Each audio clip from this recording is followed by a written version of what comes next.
Mantan Bendahara Panwas Maluku Tengah akui mundur karena tidak tahan terhadap tekanan kerja.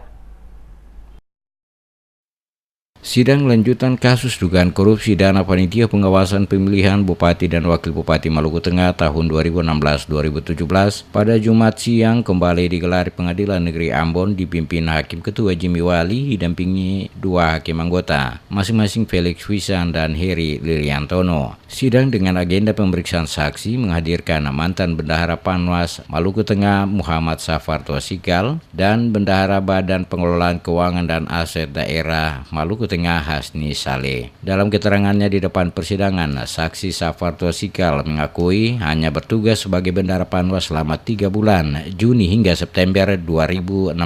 Dia menyebutkan alasan pengunduran diri sebagai Bendahara Panwas karena tidak mampu menahan tekanan batin akibat kebijakan Stanley Melisa yang dinilai di luar jalur, misalnya dengan memerintahkan pengeluaran biaya sewa mobil komisioner 15 juta. Padahal biaya sewa mobil itu tidak masuk dalam RAB. Selanjutnya, uang sebesar 50 juta sebagai biaya sewa gedung. Tosikal juga mengakui selama menjabat bendahara pencairan dana hibah untuk Panwas Maluku Tengah tahap pertama sebesar 2 miliar lebih dan saat pengunduran diri posisi dana di rekening Panwas sebesar 400 juta rupiah.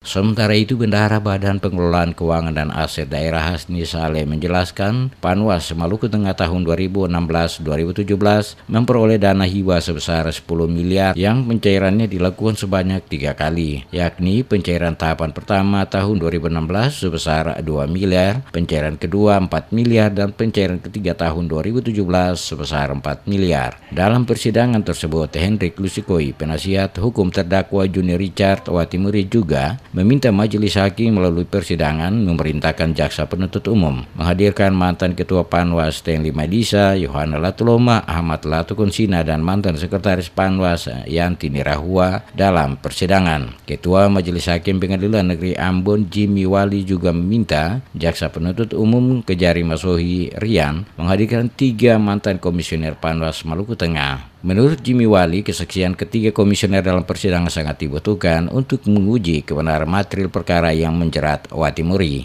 Jimmy Wali bahkan menyarankan jika pemanggilan yang dilayangkan jaksa tidak direspon oleh mantan Ketua Panwas Stanley Melisa termasuk 2 komisioner dan mantan sekretaris, maka jaksa dapat menggunakan upaya jemput paksa dengan berkoordinasi dengan pihak kepolisian. Untuk diketahui, mantan Bendahara Panwas Maluku Tengah Joni Richard Watimuri oleh jaksa penuntut umum didakwa melanggar pasal 2 ayat 1 atau pasal 3 Undang-Undang Nomor 31 Tahun 99, Junto Undang-Undang Nomor 20 Tahun 2001 tentang tindak pidana korupsi, Junto pasal 55 ayat 1 ke 1 KUH Pidana. Dalam kasus ini, Watimuri diduga telah merugikan keuangan negara sebesar Rp596.645.000 pada saat melaksanakan tugas sebelum dan sesudah proses Pilkada Maluku Tengah tahun 2017.